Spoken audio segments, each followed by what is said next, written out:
What's up, y'all, and welcome back to Found Bytes, a game review series. My name is Brian, and I'll be your host. If you don't know about us, we're all about finding and testing out small, high-quality video games. This is a podcast that aims to respect your time and money as a gamer and a consumer by sifting through storefronts and sales to find those gems that may be worth your precious resources. But enough about the show. Let's get into our next game.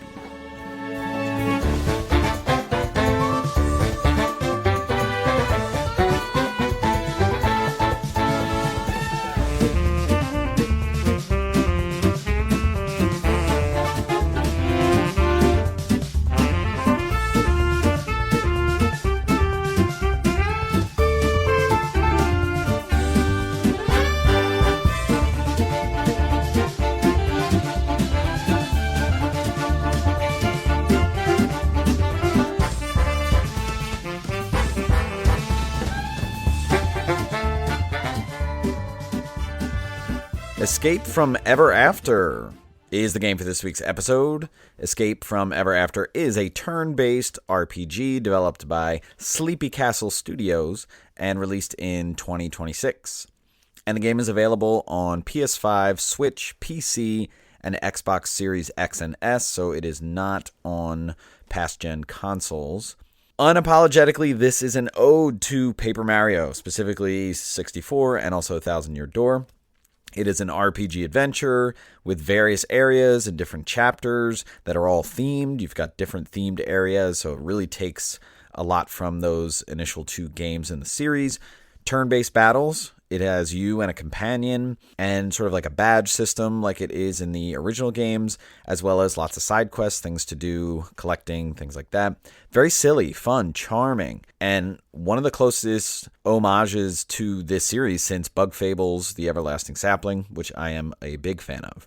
The game released with an MSRP of $24.99, and it takes about 17 to 20 hours just to complete the game, going straight through. If you're being thorough, which I am, because I'm all about games like this, might take you over 25, maybe 30 to do the completionist, maybe to get the platinum. There is a platinum trophy. I would really like to get it.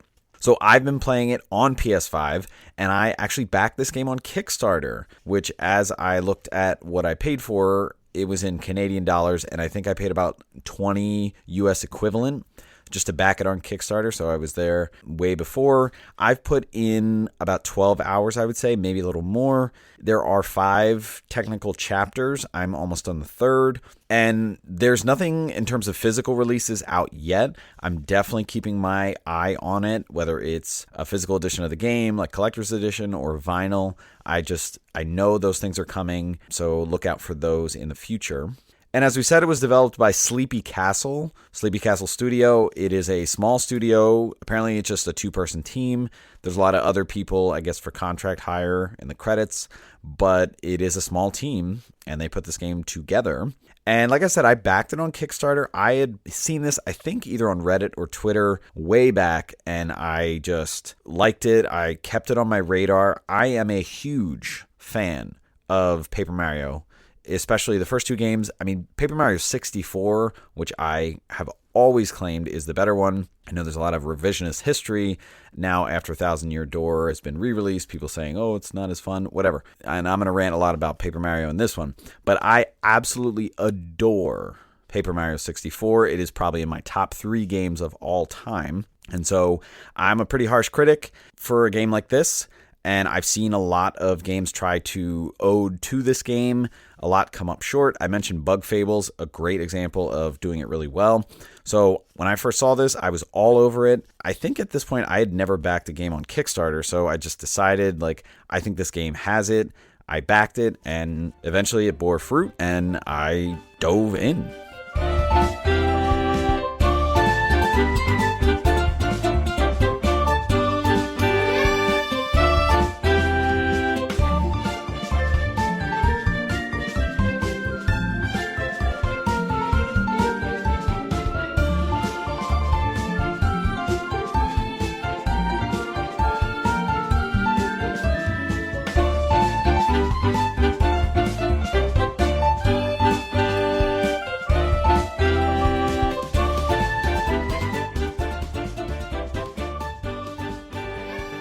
right, let's talk gameplay for Escape from Ever After. So as I said, this is a turn-based role-playing game. Obviously, I'm going to make a ton of comparisons with the Paper Mario series, but also think bigger things like Final Fantasy, Super Mario RPG, which is actually the precursor to Paper Mario. So games like that, if you're even vaguely familiar with retro Final Fantasy, maybe a little bit of modern, but just turn-based battles, having characters, having a party, things like that. But let's start with the basics. So you're going to be in this world in kind of a 3D environment, and you're able to move around, and you'll have a companion that's sort of following you around depending on which companion you have out at the moment. You can swap between them. And so you're moving around, and you're going to be able to jump. Obviously, you'll probably find that out pretty quickly. And so with the jump, there is some slight platforming, nothing that's too crazy or timed or things like that with enemies. But there is a little bit of 3D precision that can get a little confusing or frustrating because if you have to like jump over like planks that have space in them, like you have to really watch the character's shadow underneath them just to make sure you're landing where you want to land. But you are going to need to jump to just like get over ledges or climb stairs. Like you're not really walking upstairs, which can be a little annoying. You do have to jump kind of successively to get up these stairs. Your main character is going to have a buckler. It's kind of like a little shield that he's able to throw out, and it comes back like a boomerang. So if you are fans of the Paper Mario series, think like Cooper's shell, something like that. And so you're going to be able to do this to throw it out and like retrieve items or coins. So it will work like a Zelda boomerang.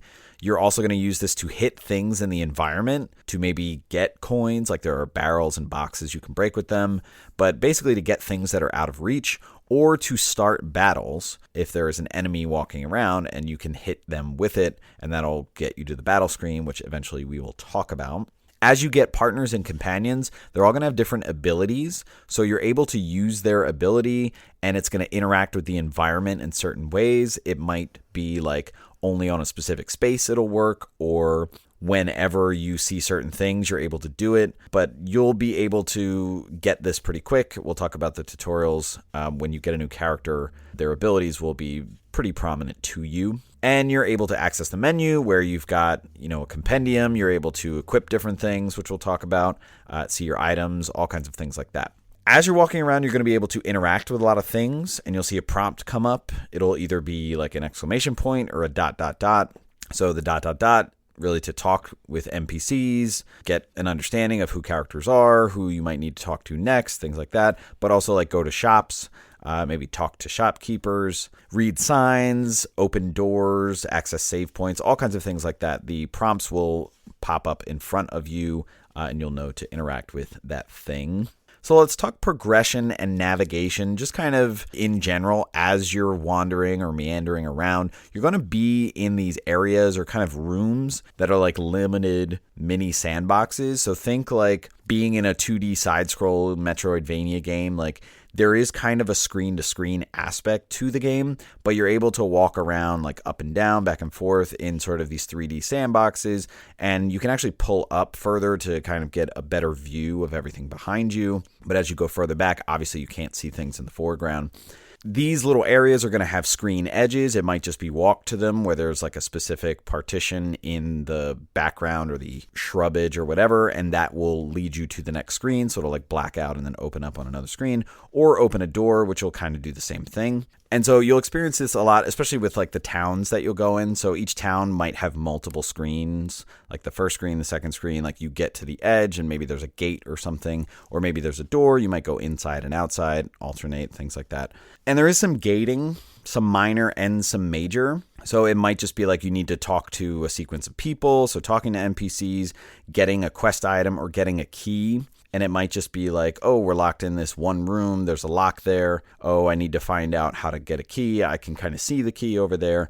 So just little things like that, maybe small puzzles.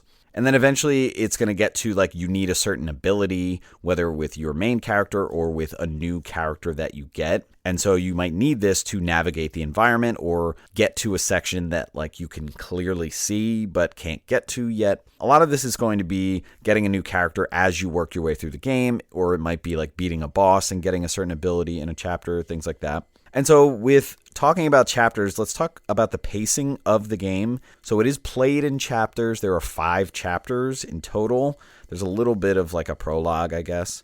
But you got 5 chapters, and it's a very similar cycle in each chapter, going to a new place, finding some kind of quote-unquote dungeon where you have to go through and either reach the end, which might have a boss, or it might have a thing you have to do. Eventually, there's going to be some kind of a big battle, and then you'll eventually go back to the hub town, where now, like, you've discovered, oh, I can do new things, I can access new areas.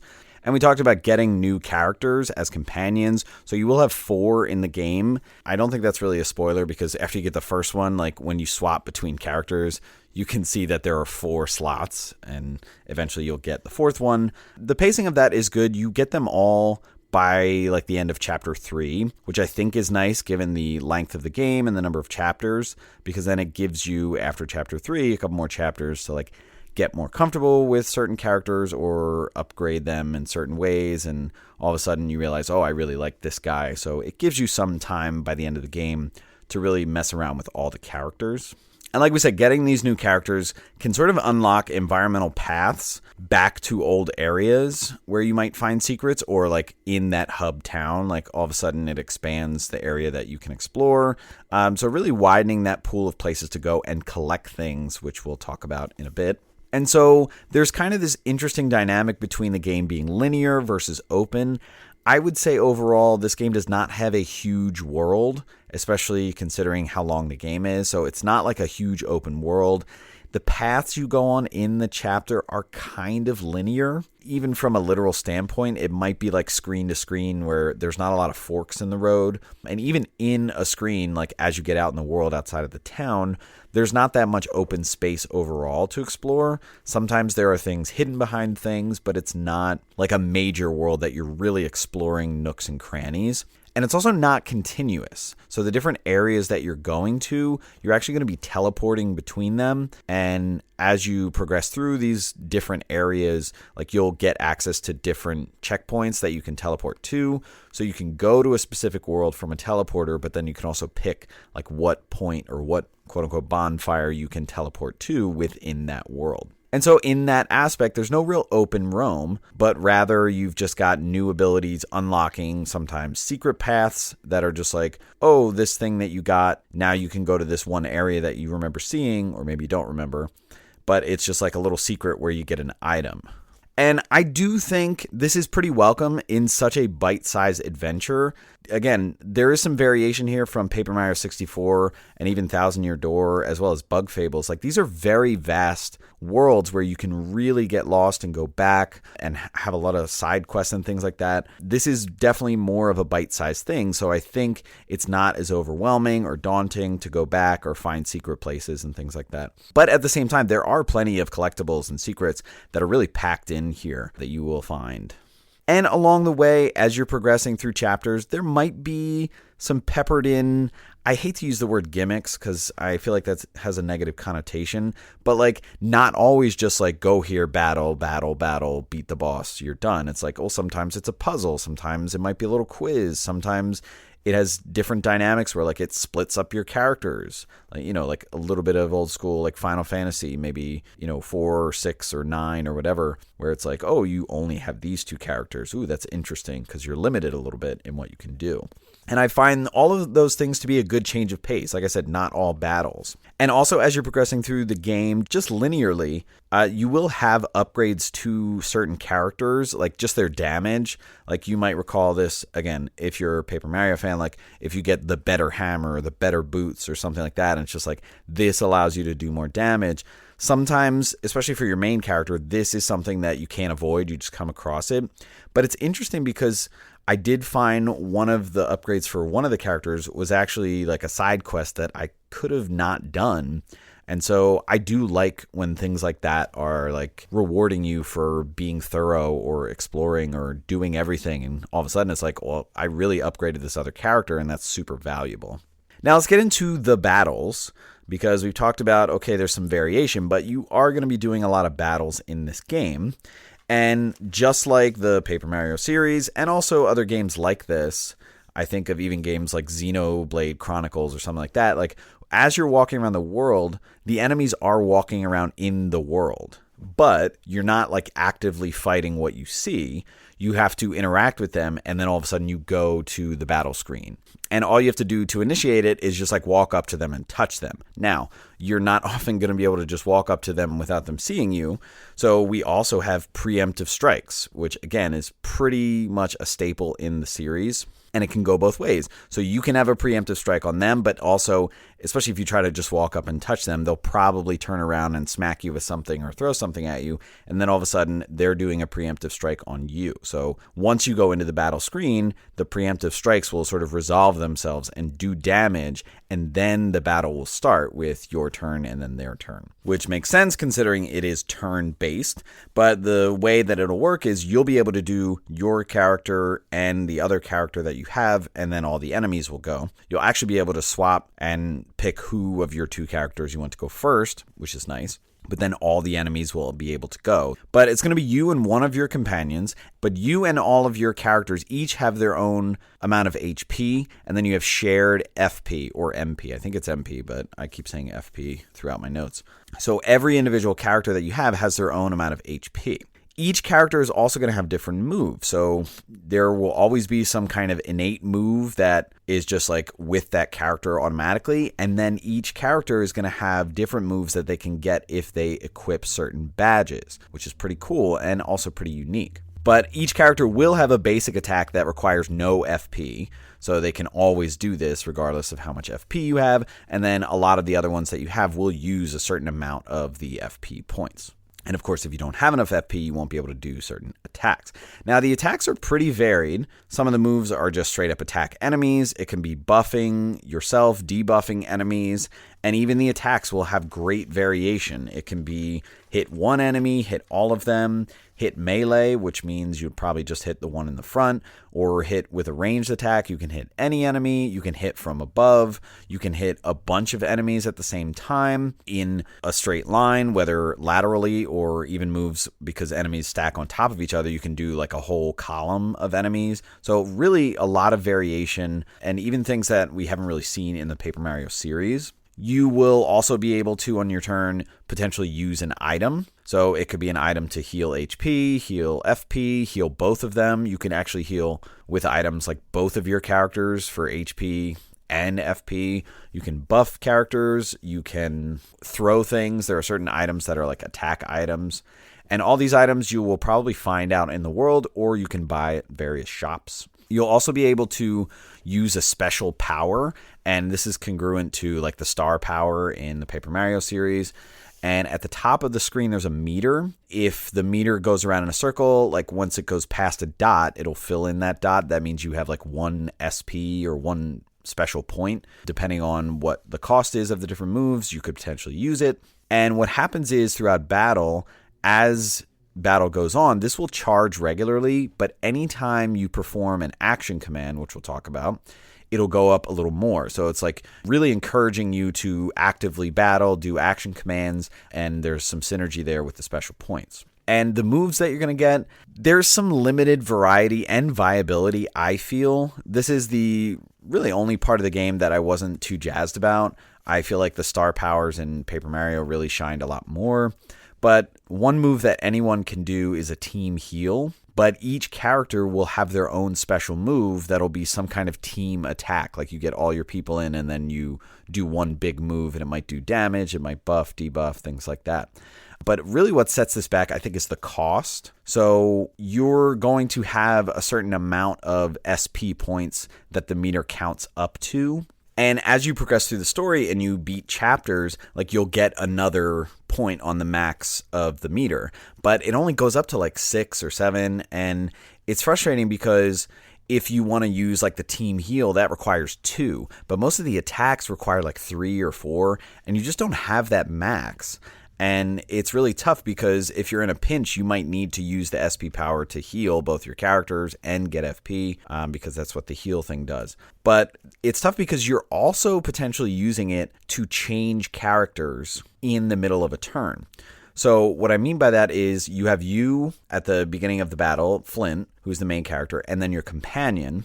Now, on the first turn, you're allowed to swap out characters for free. So the game kind of gives you a little leeway, and I don't know if this varies when it comes to difficulty, which we'll talk about. But on the first turn, when you're doing either of your character's turn, you can swap to one of the characters that you don't have on the field. Now, what is also interesting, just to kind of put an asterisk here, is for the first time, you're actually able to switch out the main character. So this is the equivalent of, like, in Paper Mario, you switching out Mario for, like Cooper or somebody like that, or Bombette. It's really interesting because all your characters are kind of on equal ground, which is really cool. I actually like that. It doesn't, like, give, like, more value to the main character. It gives everybody kind of an equal shot here, which is very nice. But regardless, after the first turn, if you want to swap characters, you would have to use an SP point unless you want to just skip your turn. So, like, you can swap out a character and that will be your turn unless you use an SP point. So if you're really struggling in battle, and some of these battles are tough, especially on the hard mode as I played, if you're trying to, like, use the SP power to heal everybody, but also you need to swap characters, like, it can be very tough to find that SP meter to be that useful to use the different attacks. So I didn't really use it as much. It might be different people's experience as they play it, where they're able to, or they use it as, like, the main part of their strategy, but just to keep you aware. You're also able to do other things. You're able to defend. So that character would, like, take less damage. Like, if a big attack is coming, you maybe want to defend one or both characters. You can charge the SP meter, so you can use that as your turn. That's always a good strategy, especially if, like, for some reason you can't attack or something like that. You can run away. Doesn't always work, and you're not able to do it in boss battles where you have to battle them. And then there's, like, a scan action, which is called research. Where you actually have to do an action command, like the aim has to hit inside of a circle or something like that. This is something that's optional, but when you scan an enemy, you know their defenses, you know what they're weak to potentially, and you know how many hit points they have. And this is actually also linked to a trophy because you have to get all of the enemies in the compendium to get one of the trophies. So it's something that you might want to do, especially if you're trying to get the platinum trophy as you go through the game.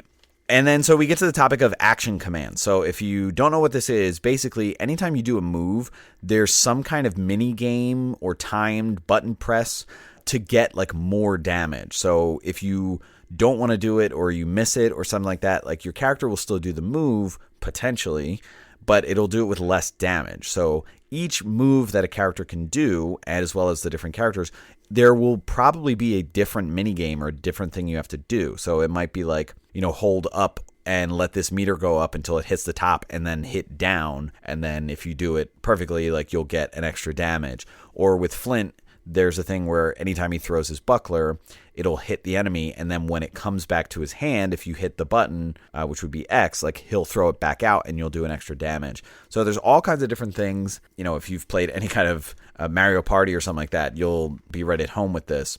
It's interesting because, again, true to the series, you're also going to use this during enemy attacks to reduce the damage that comes to you. Now for this, there's not really mini games. It's just like you have to time a hit of the X button when an attack hits you, like, right as it hits you, and it'll reduce the damage. And sometimes enemies will do, like, consecutive attacks. Sometimes they'll do something where, like, it'll hit the first character and then it'll hit the second character. So you have to be aware of that and hit both action commands. I always love this in turn-based role-playing games. I certainly love it in the Paper Mario series. It's a great way to just kind of keep your engagement as you're going through turn-based battles. That's probably hit or miss with some people. Some people like that it's not skill-based. Most turn-based games, they like sort of the ease of choosing what they're going to do and then watching it play out. But it's just something, for me, as a gamer who likes RPGs, turn-based games, and loves action games, it's just such a great combination, and it makes it so that the game requires your engagement constantly. You're not really doing passive inputs. And so I like the way that this game unfolds it. Well-placed tutorials in the beginning, especially when you get a new character and how their moves vary. So this game does action commands very well. Now let's talk about enemies. Really great variety. And these are very area specific, and the different areas or biomes or environments will have enemies that just really ooze the charm and feel right at home for when you're in the different areas. So I really think the design of those is very good, as well as the way that they attack and how they do things. Even within a specific area, you're going to have tougher enemies, easier enemies, varied amounts of attack power, defense, HP. And as you get to later areas in the game, they will get stronger. It will progress. Battles will be more challenging, especially because you're getting better. Your characters are going to level up, which we'll talk about, and they'll get stronger. But a lot of variety. So you're going to have throwers, shooters, jumpers, ones that do AoEs, attack you and your companion. You'll have callers that can summon in more enemies. You'll have ones that are on the ground, in the air, and that's going to be important for who can attack what, because not everyone can sort of attack everyone. And, with these different enemies and the attacks that they're doing, action commands, it's just going to take trial and error to get it right when you see a new character and a new move from the enemy. So it just takes a little time. Some enemies are actually going to have multiple phases, and even just basic enemies. And it could be, for most of the time, like if they get hit, they'll change into this, or if you get them below a certain amount of HP, they'll change to this. There's this one fish guy in one of the chapters.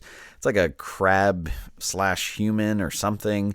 I don't know. But when you get him below a certain HP, he chops off his own head and a claw pops out of where his head was. And then he kicks the head at you as sort of a reaction. So you have to do an action command, right after you attack. So really just spontaneous, very unique stuff that you're going to see. Very fun. There's also hazards you need to be aware of. And again, this is very true to the Paper Mario series, but hazards on enemy bodies. So if they have spikes on the top of them, or if they have a weapon pointed in front of them, like you can't jump on something that has a spike on the top because you're going to take damage and it'll negate your attack. Same as if your character has to walk in the front of a character and they have something poking out. So you really have to be aware of the placement of the enemies, what's on them. And a lot of times your instincts are correct. You might think like, oh, that's kind of pointing up, but it's a little curved. I don't know. No, don't jump on it. And you're going to see other things like enemies will have a buff turret, which kind of makes the enemy invincible. So you have to kill the turret first.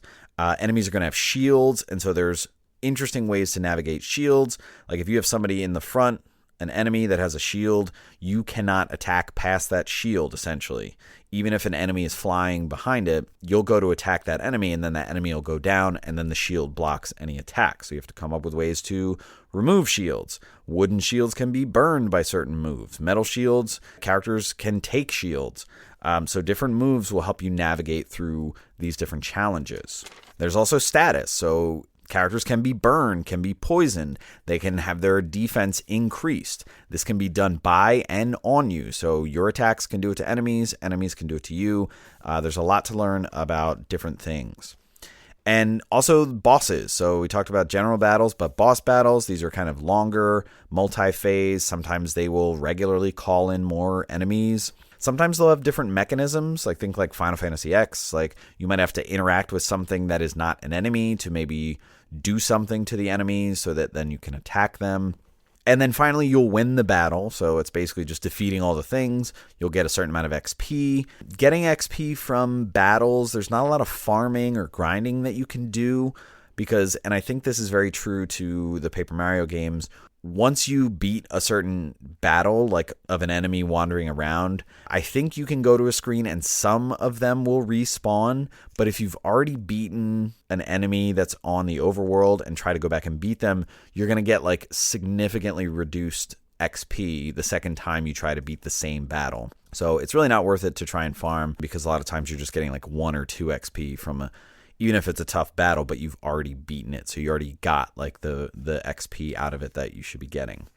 And let's talk about your characters. So you're going to get enough XP where you level up. So all the characters level up at the same time. And you get 3 options, much like Paper Mario. So you can upgrade HP, FP, or the token points. I keep calling them badges. If you do HP, all characters will get +3 to their max HP. The FP one, you get +4 to your max FP, which you share. And then the TP one, everyone gets 1 more token point. I wasn't too jazzed about this because normally it's 3 in the Paper Mario games, but I think it works well for the economy of equipping tokens, which we'll talk about. So you need token points to equip tokens. Each individual character has their max. It'll all be the same for everyone, but you go into each character and you choose what tokens to equip. Tokens like badges in the Paper Mario series, these are going to be buffs on your character that are permanent. It can add moves. This is something that you'll spend a lot of token points on. It could be recovering HP for your character or the team. It can be upping your attack, upping your max HP. Really good variety. I'm always going to want more of these, but these you'll find a lot in the world, or you'll be able to buy them.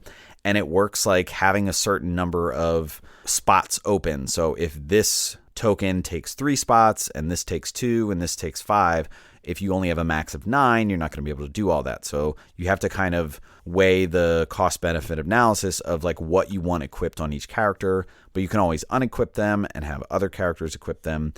So there's lots of ways to kind of min-max there, if you will. There will be upgrades. So I said some are linear in the game, like the main character will get his attack up by 1 at some point. You can't avoid it. But others are linked to collectibles, and not just like upgrading the basic attack for a character, but also you're able to actually improve the individual moves that you have and kind of level them up. So you're going to be able to collect like ink bottles, and when you go to a certain vendor, you'll be able to upgrade certain moves, and they'll have different costs. So this one costs 1 ink bottle, this costs 2, and upgrading a move could be reducing its FP costs, increasing its range or the amount of damage it does. It really varies move to move. I think this is great and incredibly unique to this genre, so I'm all about it. You'll also find sunstones that are kind of like star pieces from Paper Mario, where you're able to use these at a specific merchant to buy certain tokens to be able to use with different characters. Lots of exploration beyond this, side quests that'll lead you to coins, to ink bottles, to sunstones, so a lot of things to find out there. And finally, in terms of accessibility, there are difficulty options. I played it on hard. I think there's a trophy to beating it on hard and never changing it from hard. Although every trophy guide I saw said nothing is missable, so I don't really know how that is congruent, but I'm playing it on hard. I have died a couple times and had to get respawned at save points. It does make it pretty tough, but for a veteran, I feel like I am still progressing through the game pretty well. There are save points, fairly frequent. It kind of depends in different areas, but that's where you'll respawn if you die. Next to some of the save points, there are health machines. I don't know if this is a difficulty thing, but I have it on hard, and you have to pay to use the full health regen machine. Kind of annoying, but I think that might be just a feature of the hard difficulty, so maybe the normal... it's free. So I remember in Paper Mario, it's always just a heart box and it's free to just hit it. So maybe that's a challenge thing here, as well as the tutorial menu. So anytime you see something new, there'll be a tutorial. You can access it on the menu at a later point if you forget how things work or you want to explore that more. So really good accessibility from this game.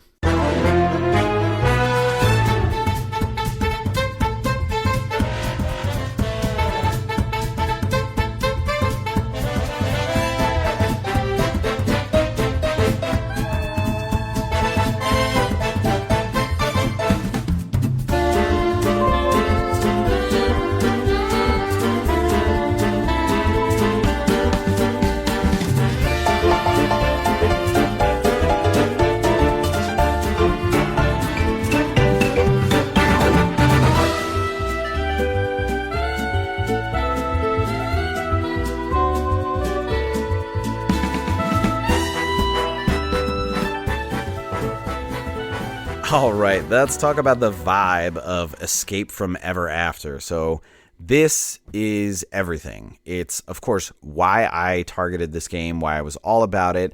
It is oozing Paper Mario, the series, the genre. Such an obvious ode to it.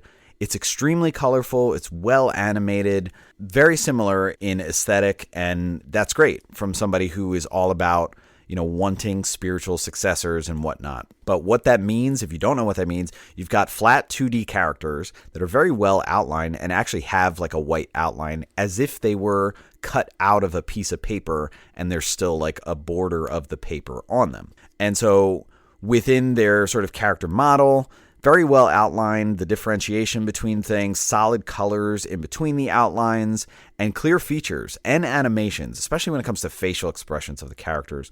Really good, really well designed. Again, meant to look like paper.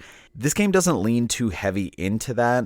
I mean, the Paper Mario games, especially the Thousand Year Door, really were like, you're made of paper. You get this special move where you can travel as a paper airplane or a paper boat to get to, different areas, and just really all about paper puns and stuff like that. This game doesn't go too heavy into that, and especially not even in the environment and the background. A lot of the Paper Mario series, like you'd walk into a house and like the house would unfold almost like an origami or something like that. But this doesn't really do that, and I'm fine with that. I feel like it knows what it's an ode to, but it's not trying to like mimic it 100% and like mimic the humor and stuff like that. So to contrast with Paper Mario, like the environments here, really good solid colors, but also some more realistic patterns, especially when it comes to rock and wood. Like you really do feel like it is that and not just like, a paper version of it. Characters very unique, especially your companions, very versatile. Again, their expressions, and also like the visuals match up with the way these characters talk. Like the one character, the dragon, like she is always like grumpy and whatnot. So like you'll do a move where like you'll heal all of your characters and they all kind of smile as it's done. Oh, hey, I gained HP. Let me be happy. And she like smiles for a half second and then goes back to being grumpy. So really good attention to detail there, I feel. And enemies, we talked about like, the different things that you're going to see, the crab people, and they do all kinds of crazy things, a lot of detail, horrifying, grotesque at times, but different kind of biomes and areas with different themes. And you're seeing a lot of that in the enemies. Like sometimes they're robots, sometimes they're vegetables, sometimes they're pirates.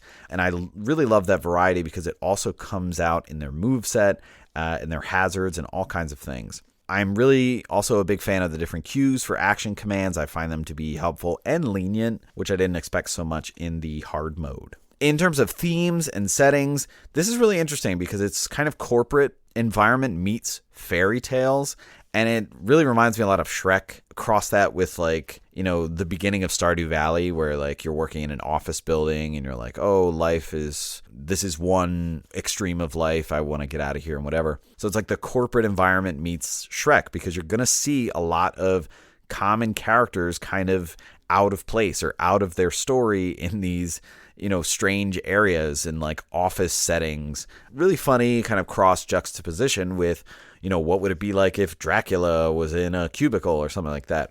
And then under that, where it goes from there, maybe some commentary on capitalism and imperialism going along with, the corporate mentality and like, oh, my life is so much easier now that I'm working for a company instead of being in my fairy tale. Really interesting. And I'm super interested to see where it ends up. I feel like there's some meta aspect coming.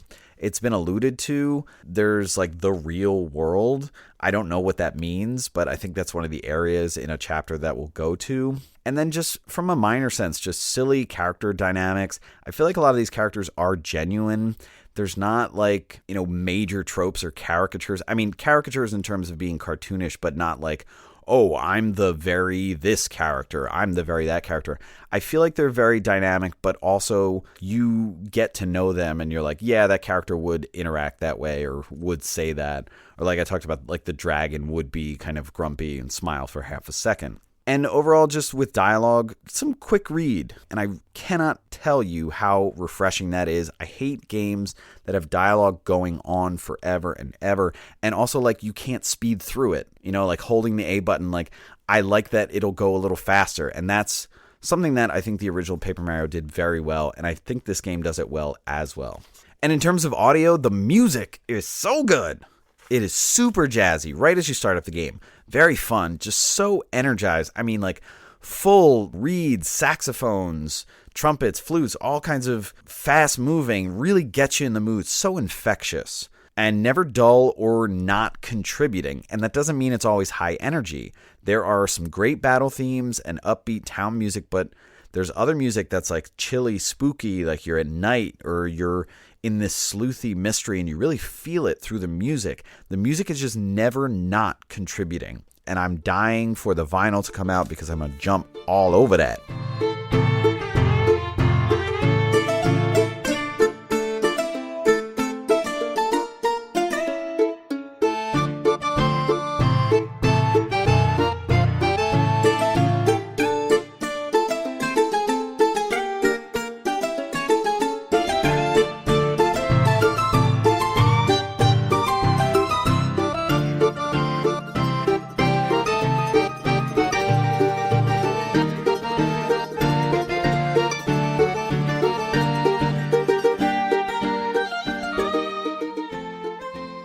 All right, let's wrap up the conversation about Escape from Ever After.